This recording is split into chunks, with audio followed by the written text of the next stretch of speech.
This project's called Tunnel Vision, and it's inspired by subterranean London and the future-proofing they're doing for the sewer system, taking it from the Victorian age to the future-proofing of Megacity London.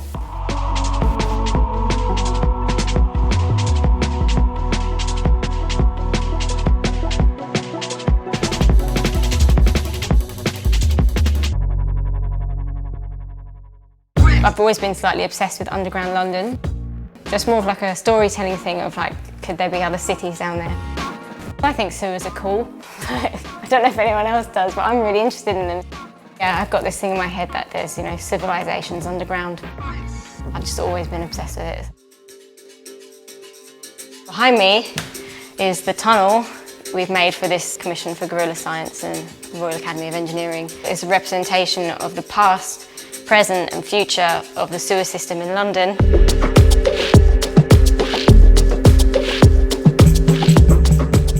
It begins back in the Victorian ages of a Sprankenstein version, and it's darkness, neon projections.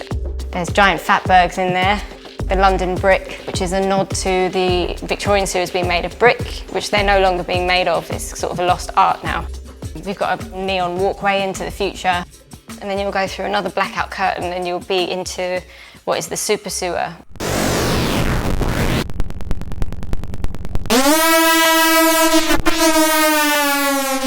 We've got the oscilloscope, which is we've programmed with illustrations, which have been turned into sound waves to create motion on that, which we've tried to embody as a being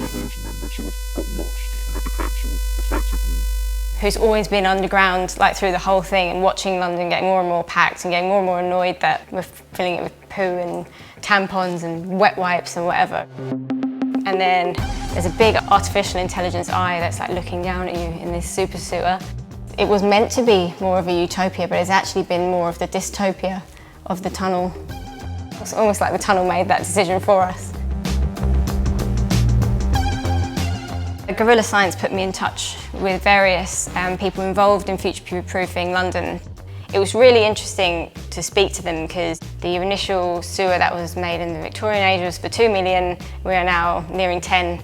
It's about to collapse and there's overflows into the Thames sort of weekly. So they're trying to make a super sewer, which is the Thames Tideway. It goes way over my head. I just had to make something artistic using their language and research.